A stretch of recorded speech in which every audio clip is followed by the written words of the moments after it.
I never thought that signing a few papers at a walnut desk would feel like betrayal drawn in ink. March 4th, 2024. The air in the lawyer's office on Drayton Street was thick with lemon-scented polish and the distant hum of a ceiling fan. My hands were steady, but my stomach? Churning like Sunday greens. I signed the line where my name was typed, Celeste J. Whitaker, and watched the pen glide across the power of attorney form, like it was no different than signing for a package. Then Malcolm leaned in. My only son. Tall like his father, but with a smoothness in his voice Robert never had. He touched my shoulder gently, like he was about to comfort me. Instead, he whispered, "Dad died broke, Mom. I'm just trying to keep us afloat." It hit so cold I almost missed the notary's smile as she stamped the page. I blinked at Malcolm. His face was a practiced calm, like a pastor delivering bad news wrapped in prayer.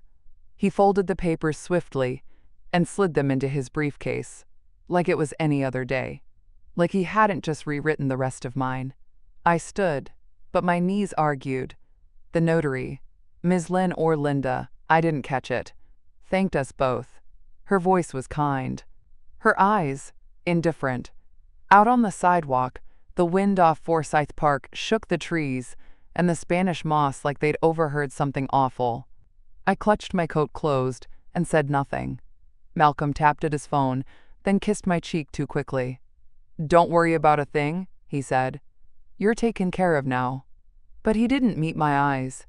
I watched him walk down the street toward his car, a leased silver Audi, too new for a man with past-due credit cards, and something inside me winced. That evening, I placed the photocopy of the signed form on my kitchen table like a bruise, and just stared. I'd always believed I was a careful woman. Widow at 65, sure, but not naive, not unguarded. I reread the fine print until the words swam. He had access now, full financial authority, bank accounts, property decisions, all legal. And I couldn't unsign it. My phone pinged with a text from Malcolm. "Don't stress, I got this." But what I felt wasn't relief. It was the faint tremble of a woman who had just been locked out of her own future. The sun had dipped low behind the Spanish oaks outside my East 38th Street home, casting long shadows on the laminate floors Robert installed himself back in, 92. I sat alone in my kitchen, the POA copy flattened under the paperweight that used to hold down his crossword puzzles. My tea had gone cold. Every clause I reread only deepened the silence in the house. Words like durable, irrevocable, agent authority. They hit different when the agent was your child. Malcolm's text buzzed again. "Seriously, Mom, stop overthinking. You're lucky I'm handling it." He used to send hearts. Now he sent ultimatums wrapped in convenience. I pushed back from the table and stood at the sink, staring out the window. The azaleas I planted last spring had bloomed early this year, stubborn pink against the cool dirt. I was proud of those flowers. I hadn't let anyone help with them, not even Malcolm. Now here I was, wondering if my bank account was blooming into his too. I opened the drawer by the fridge and pulled out the manila envelope with my household records. Just a habit, I told myself. Nothing urgent. Inside were my region's bank statements, printed and hole-punched. I flipped to February. There was nothing unusual. Yet.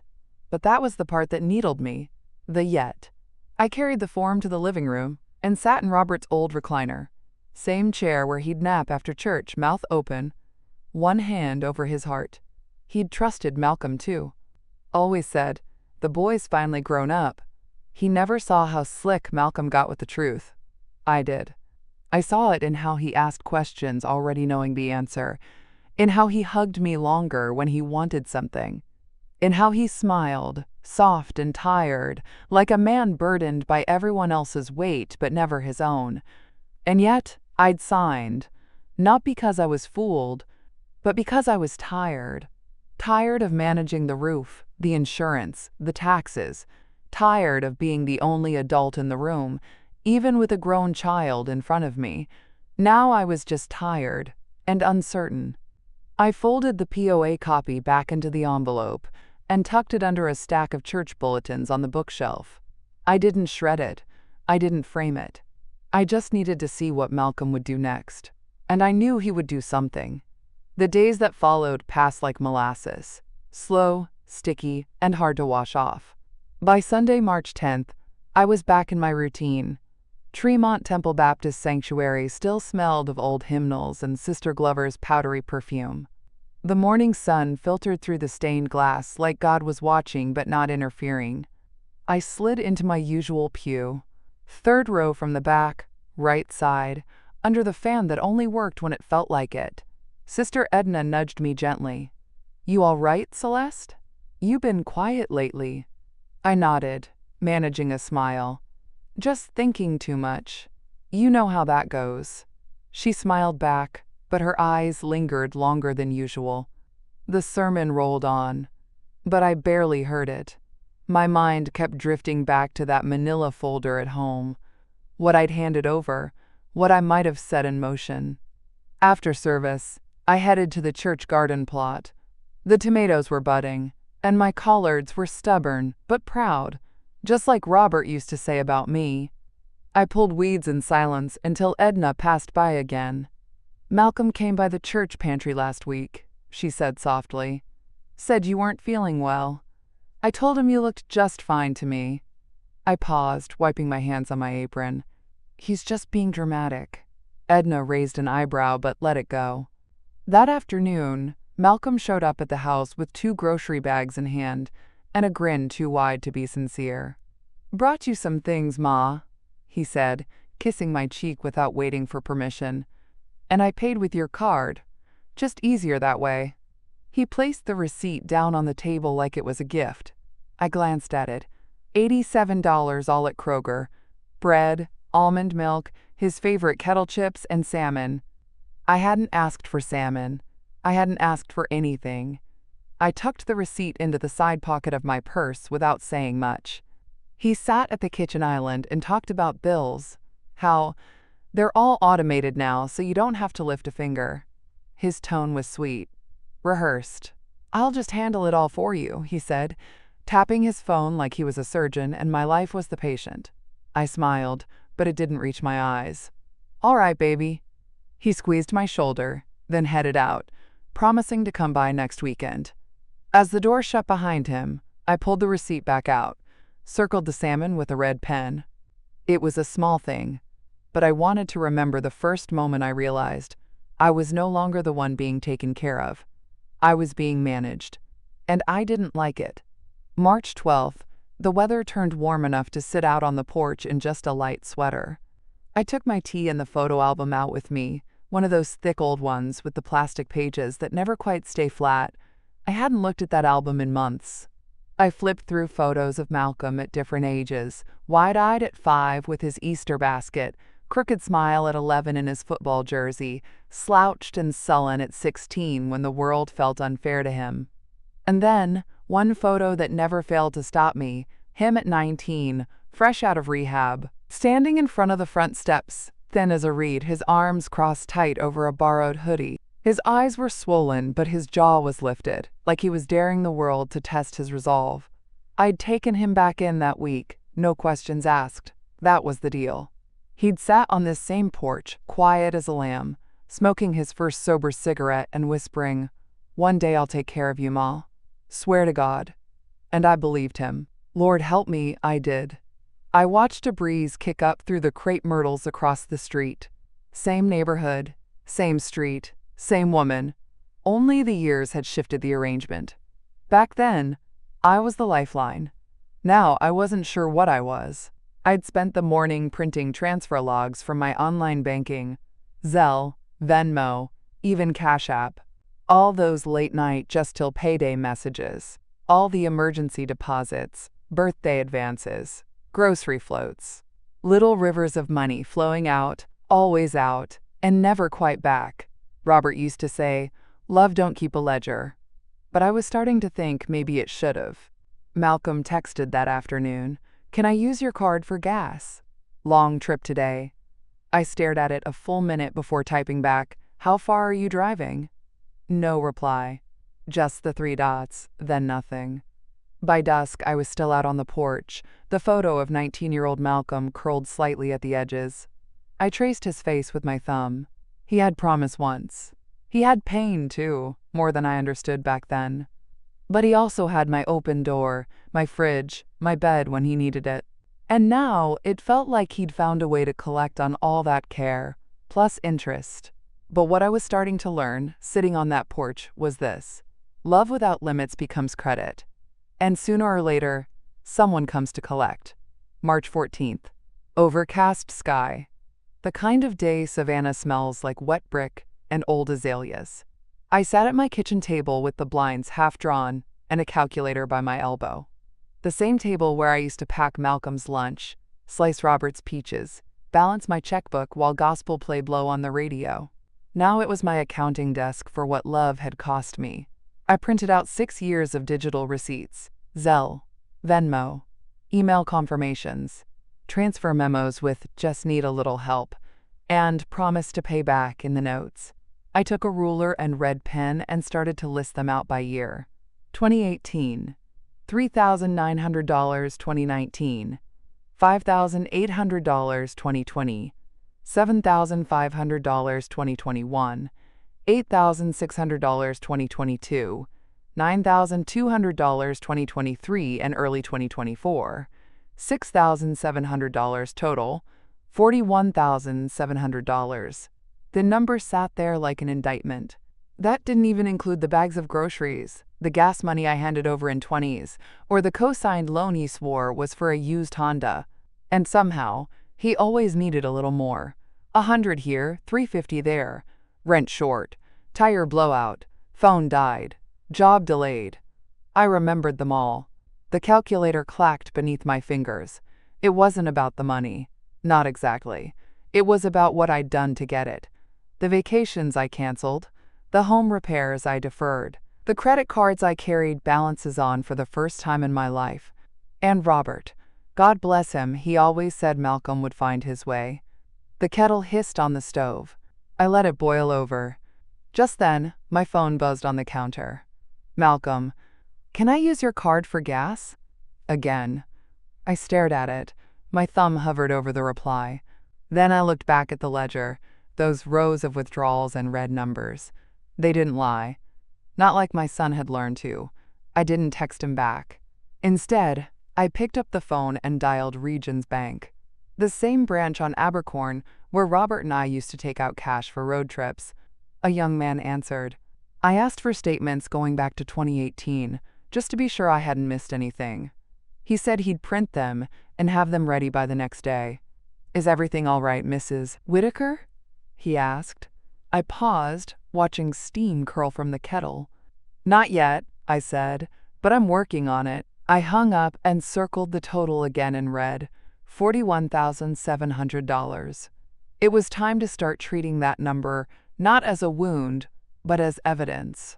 March 18th. I woke early, made coffee, and headed to the Carnegie Library branch on Henry Street.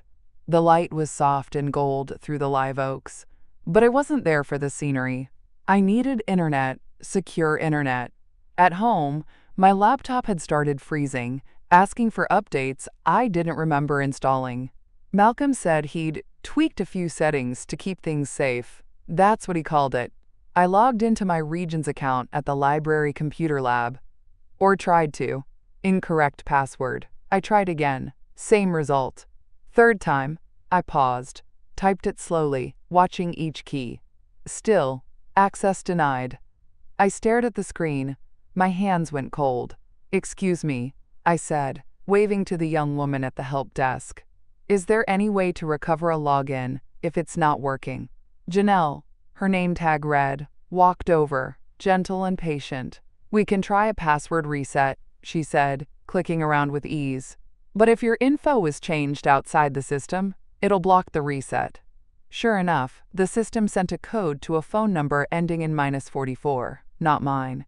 Could someone else have changed your account info? She asked. I just stared at the monitor, the cursor blinking like a ticking clock. Maybe. My son handles a few things for me. She gave a slow nod. You might want to call your bank directly, ma'am.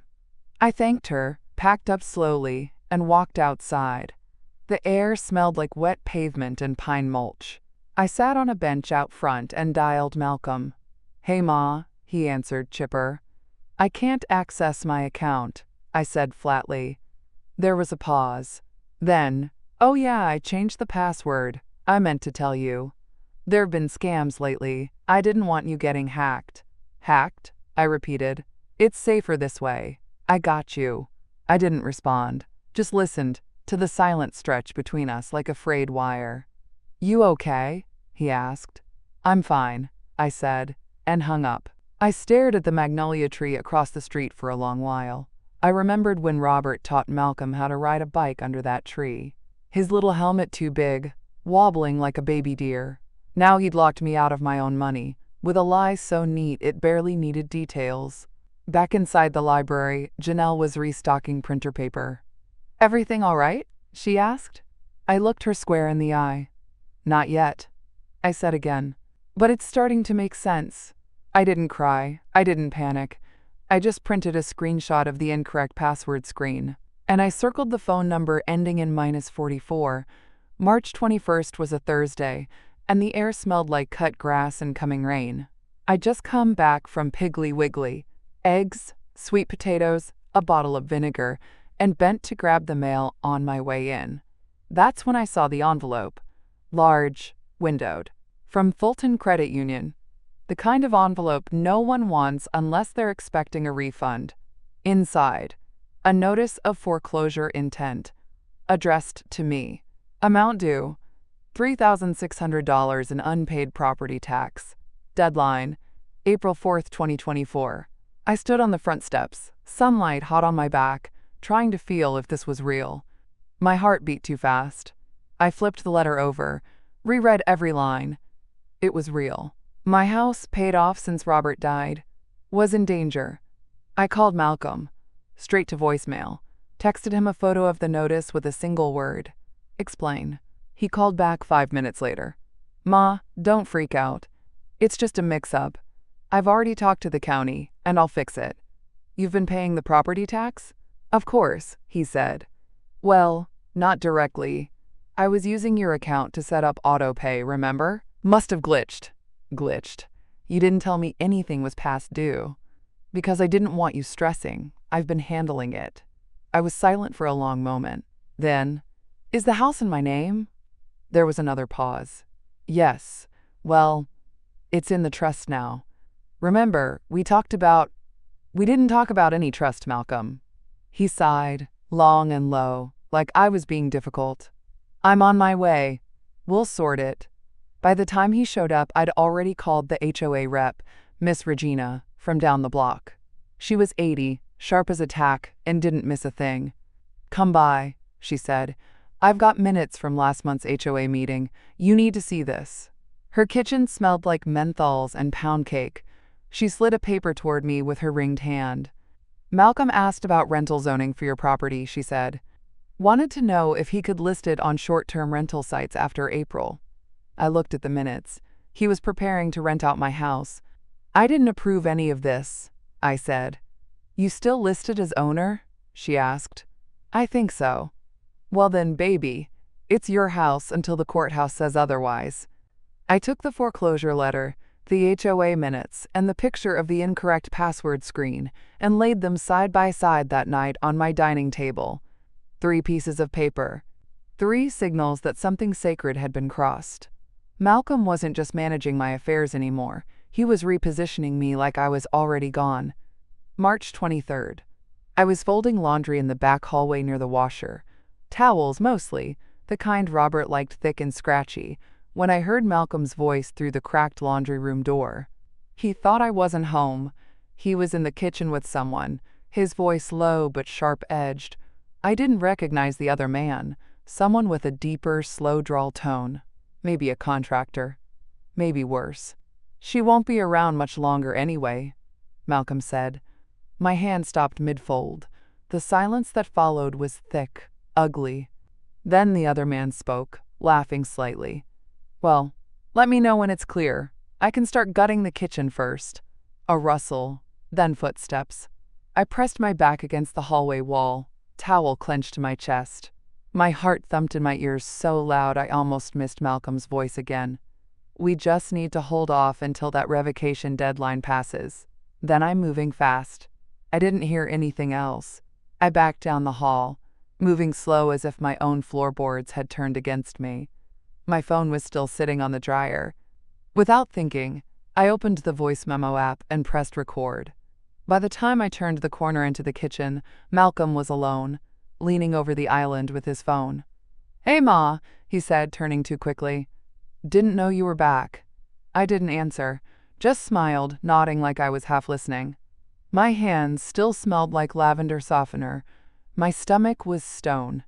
He left, soon after, claiming errands. I waited until I heard his car pull away, then sat down at the kitchen table with shaking hands. I played back the voice memo. Faint, garbled in parts, but his words were there. She won't be around much longer anyway. Clear as daylight. I saved it under the name March 23 Memo 1. I didn't know yet how I would use it. But I knew this. It was no longer just about money. He was planning around my disappearance. I called no one. I told no one. Instead, I backed up the memo to my email, then again to a USB I kept in my sock drawer. That night, I sat in the dark of my bedroom, listening to the memo over and over. The ceiling fan spun slow above me, making a soft clicking sound that reminded me of Robert's old metronome. Malcolm's voice, my son's voice, had never sounded so familiar and so foreign at the same time. I didn't cry, but I didn't sleep either. March 25th, Monday morning. The sky had that dull, pewter color Savannah gets before rain.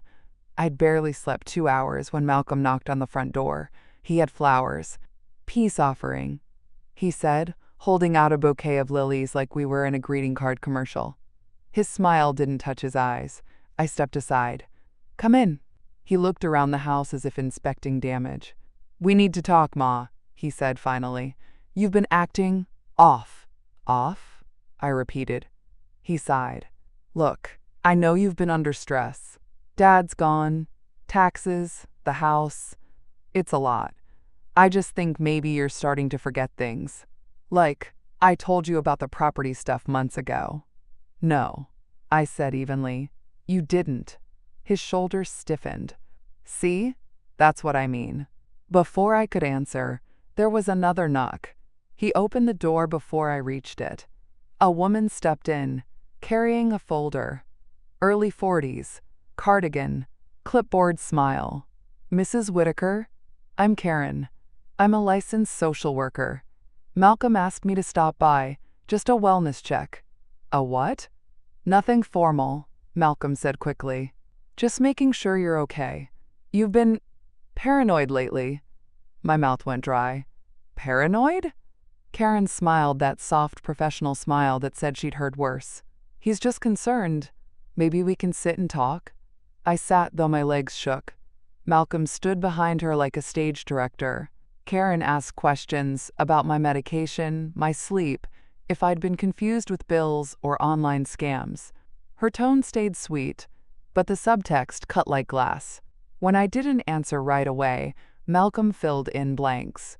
"She's been forgetting passwords, calling the bank about made-up charges, classic signs."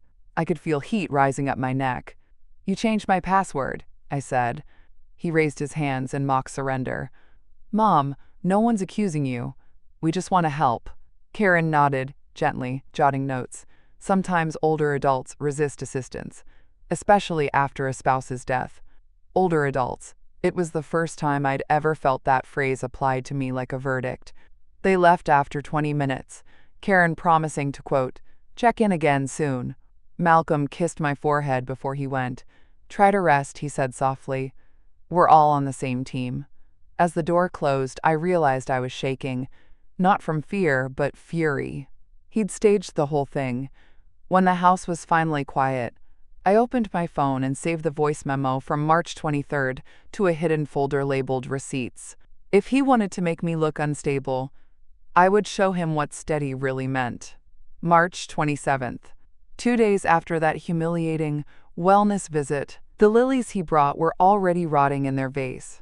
petals sagging, water cloudy. I was about to throw them out when something sharp tugged at my memory. Robert's lockbox. He'd kept it beneath the master closet floorboards, tucked under the loose plank he once called his quiet insurance. I hadn't touched it since his funeral. I pulled a flashlight from the junk drawer and knelt on the closet floor. My knees ached, but the ache felt righteous. I slid the board aside and saw the metal corner first. Small, dark green, the kind you'd see in an old bank vault. The key still hung from a brown string tied around the handle. When I lifted the lid, the scent of cedar and paper hit me.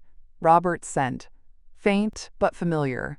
Inside lay a thick stack of documents wrapped in a rubber band, a folded letter, and 2 small envelopes labeled Hilton Head and Duplex, Savannah.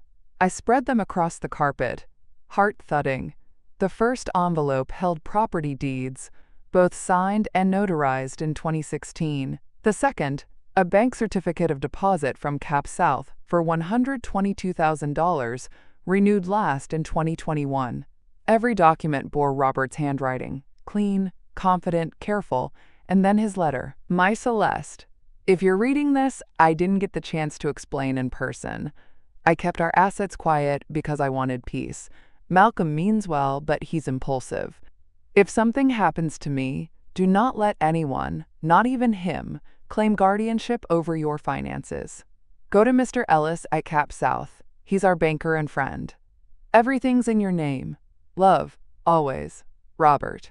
I sat there for a long while, the letter trembling in my hands. Outside, a mockingbird sang from the power line. Somewhere down the block, a car alarm wailed and then stopped. The world kept moving like nothing had shifted. But everything had. Malcolm had lied. His father hadn't died broke. He'd died protecting me. And my son had used that lie to gain control. By the time night fell, I'd gathered the documents into a folder, sealed the lockbox again, and placed it in the trunk of my car. I didn't call Malcolm. Didn't text. Instead, I set my alarm for 8 a.m. Tomorrow, I would be standing inside Cap South Bank asking for Mr. Ellis, and this time, I wouldn't be signing anything. I'd be freezing it all. March 28th. The morning was cool and gray, and I dressed with intention. Slacks, blazer, low heels, the pearl studs Robert gave me on our 20th anniversary. Not because I needed to impress anyone, but because I needed to feel like the woman who owned things, who knew things. Cap South Bank downtown still had those big marble steps and brass door handles that caught the light. Inside, the air was crisp, with lemon polish and quiet authority. I walked straight to the front desk and asked for Mr. Ellis. He came out of his office with a kind smile. Late 50s, balding, calm eyes. He'd handled our mortgage back in '96 and remembered my name before I said it. "Mrs. Whitaker," he said, offering his hand. "Come on back." His office smelled faintly of paper and bergamot. I handed him the folder and waited while he skimmed. "I'll be honest," he said finally, tapping the CD statement. "These are solid." Robert had foresight. He didn't tell me everything. He thought I needed peace. Mr. Ellis nodded gently.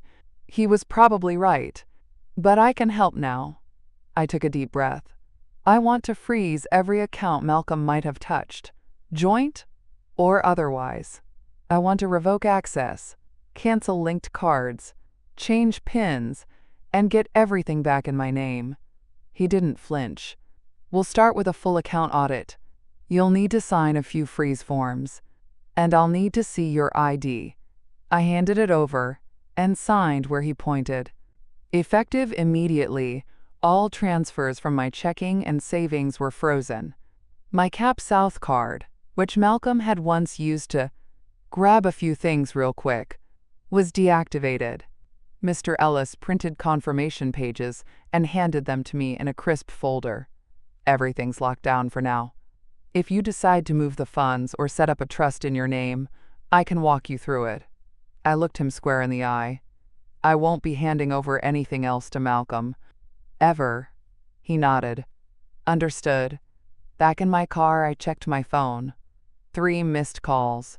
2 texts. Malcolm. Hey, why can't I use the card? Malcolm, did you change something? I didn't reply. Instead, I drove home slowly, stopping by the riverside to watch the water roll past. I thought about how Robert used to say, "Tide always tells the truth eventually." He was right. By the time I reached the house, Malcolm had texted again. "Ma, seriously, what's going on?" But now, I was the one holding the answer. And I wasn't giving it away. March 29th. The next move had to be quiet. I waited until after lunch, then took the lockbox contents, the deeds, the letter, and the bank certificates, back to the Carnegie Library, the same library where Malcolm once changed my password for my protection. But this time, I came with a flash drive, a plan, and gloves. Not for disguise, just to avoid leaving fingerprints on the old paper. I moved like a woman who had finally learned her lesson. Rona, the library staffer with honey-colored locks and smart glasses, saw me at the scanner station. "Need help?" she asked. "No, thank you, baby," I said. "Just scanning family records." She nodded and left me to it. Page by page, I fed the truth into the machine.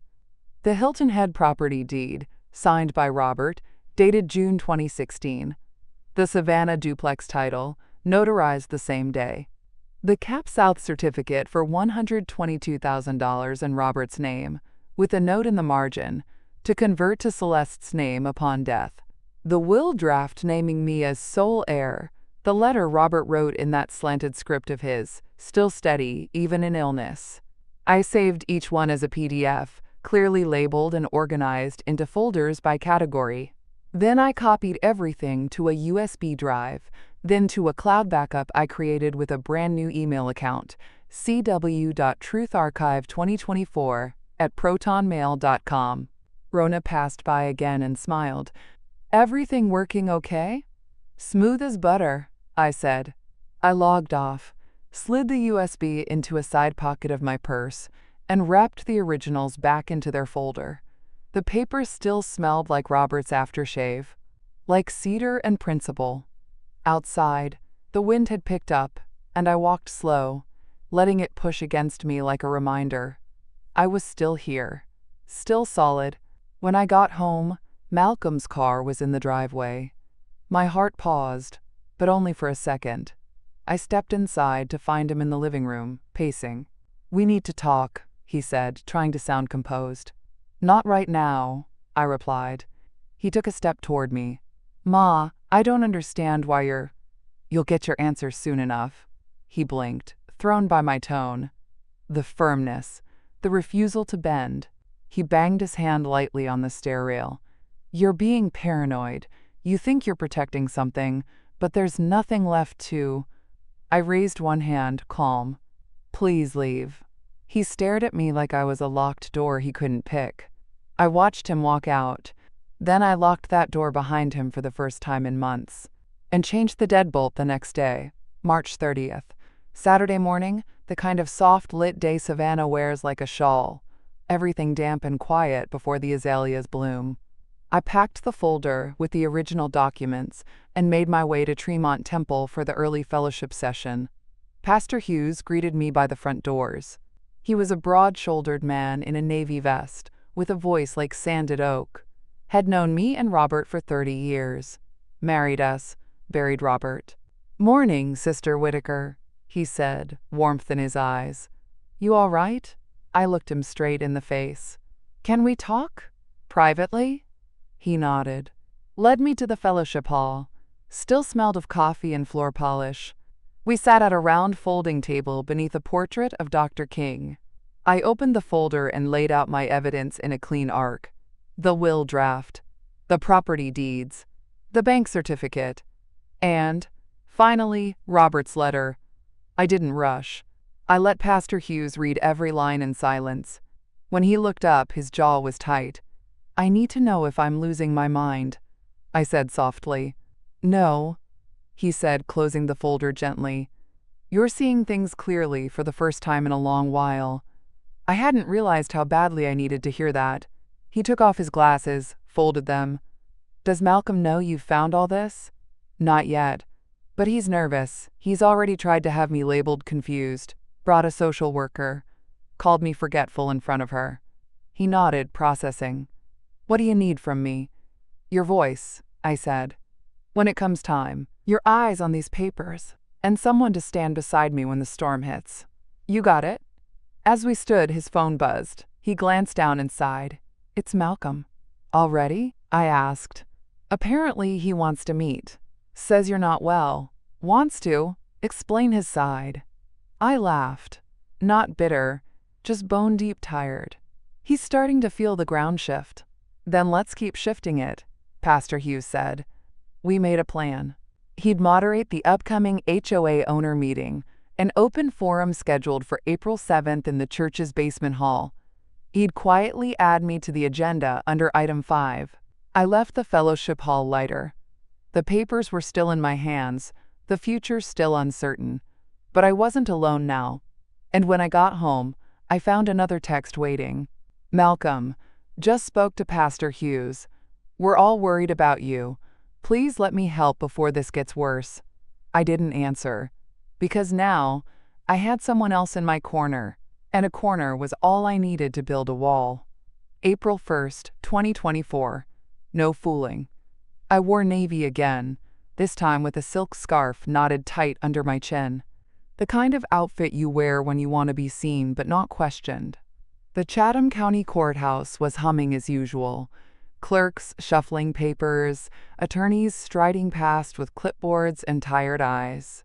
I checked in with the front desk and waited near the filing window, folder in hand, number ticket fluttering in my palm. Inside that folder, the revocation of power of attorney form, notarized, photocopies of my ID and the original POA. A cover letter from Ms. Cromwell, the legal aid attorney Pastor Hughes had quietly connected me with. She was tough, young, and precise. When my number was called, I stepped forward and submitted everything. "Notice number is 2024 to 3375A, the clerk said, stamping the top page with firm finality. "You'll receive confirmation by mail. If he tries to use the old POA, it'll flag in our system." I nodded, but I didn't move. "Ma'am?" she asked. "Just giving myself a moment," I said, because that stamp sounded like a gavel in my soul. Outside, I called Ms. Cromwell. She picked up on the second ring. "Confirmed," I told her. "Good," she said. "Next step, make sure all financial institutions and property offices have copies. And Celeste, yes? Prepare for blowback." It came by evening. Malcolm's email landed like a snake on my screen. "I can't believe you'd do this without talking to me. You've embarrassed me and yourself. If you're not careful, I'll take legal action for slander and misrepresentation. This isn't over." Malcolm I forwarded the message to Ms. Cromwell. She replied in 5 minutes. "Let him talk. The revocation is valid and in force. He has no legal standing now. We'll keep a paper trail. See." I stared at the screen for a long moment, breathing through the sting. It wasn't the threat that shook me. It was how quickly love could curdle into warning. I printed the email, added it to the folder marked threats and responses. Then I texted, "Pastor Hughes, legal revocation filed. We're in motion." His reply came quick. "Understood. See you on the 7th. Let the Lord and the record speak." I poured myself a cup of mint tea and sat by the window as the sun slid down past the rooftops of East 38th. I used to believe in quiet fixes, behind-the-scenes peacekeeping. But now I understood something deeper. Sometimes, to fix the story, you have to write it in ink, and let the courthouse keep the copy. April 5th, late afternoon. The HOA quarterly meeting was already humming in Habersham Room B, a carpeted space at the community center with stale coffee on a folding table and a circle of hard plastic chairs arranged like some suburban tribunal. I arrived early and sat beside Mrs. Delaney, the HOA chair, a retired IRS agent with a mind like a spreadsheet and a voice like brass. "You got something for the board?" she asked, peering over her readers. "Not yet," I said. But I may need a moment under new business. She nodded. You'll get it. People filed in. Neighbors. Landlords. One woman I didn't recognize, who wore Chanel like it was a weapon. Then, without warning, Malcolm walked in. He wasn't dressed like the boy I raised.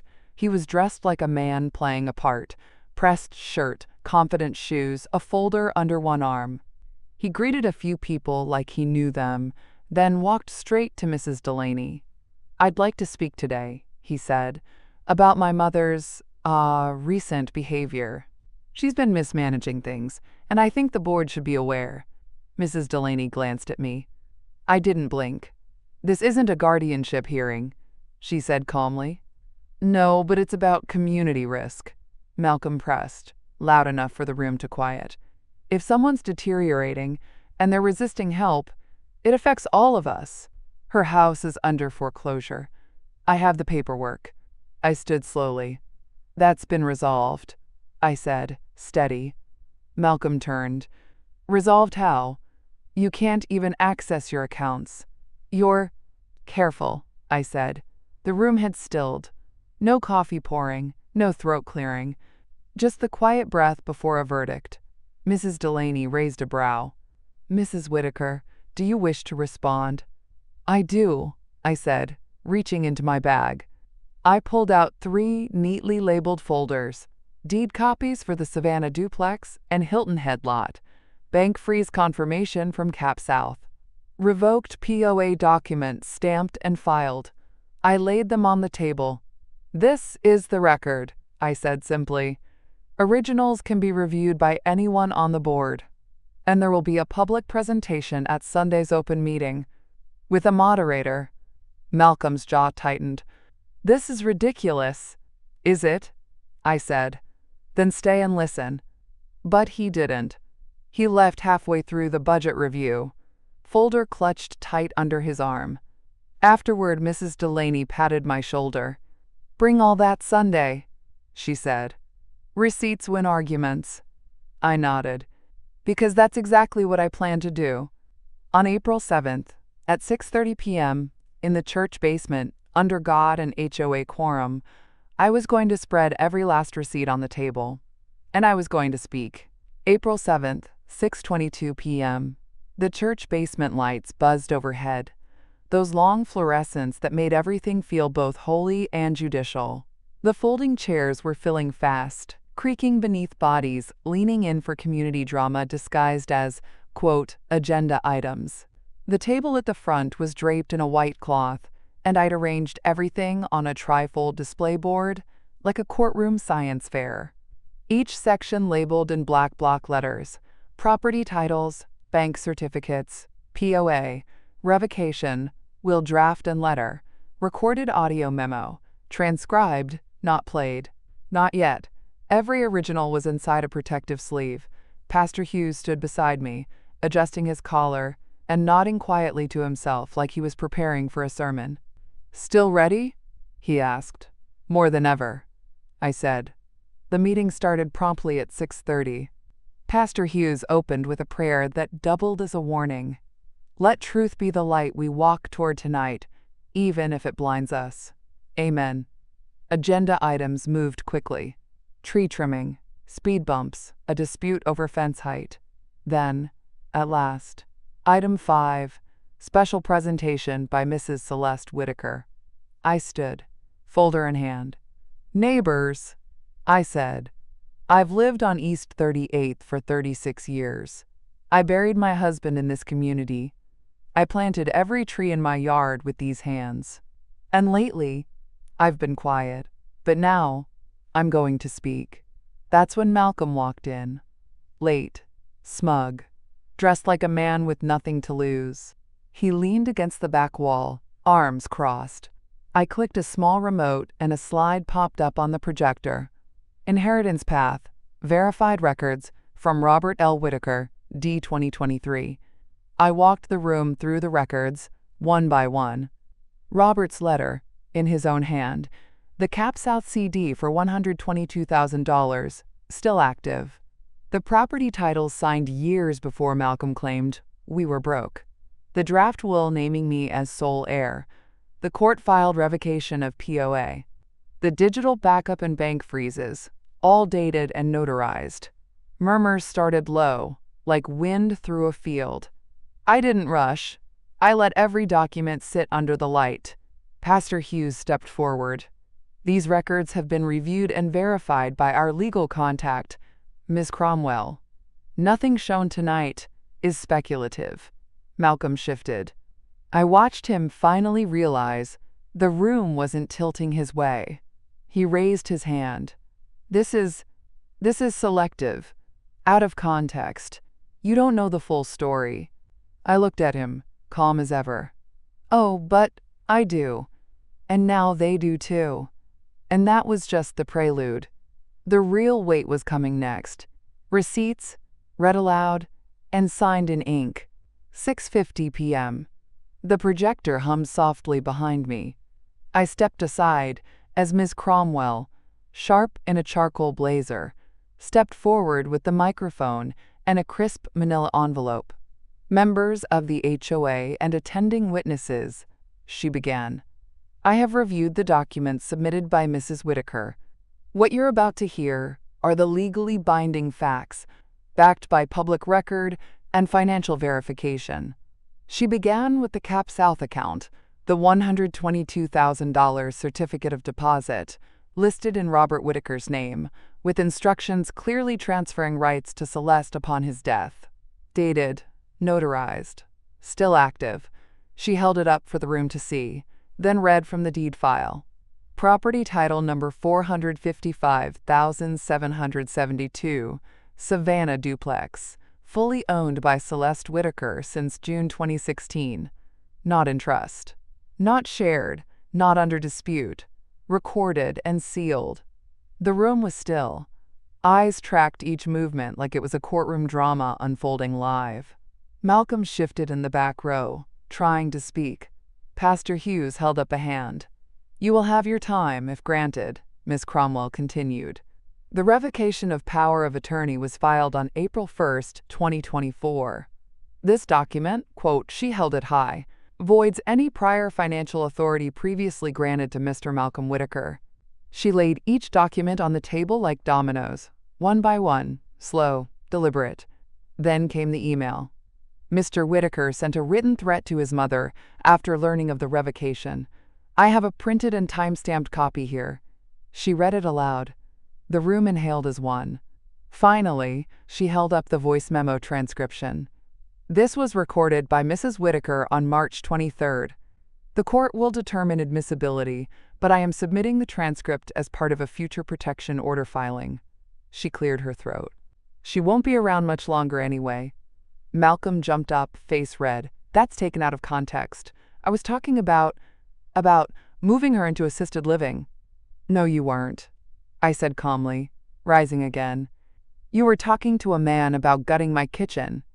Murmurs rose like a gathering storm. Pastor Hughes stepped forward. Order, please. Mrs. Delaney from the front row raised her voice. Is there any legal claim Malcolm can now assert over these assets? Ms. Cromwell answered plainly. None.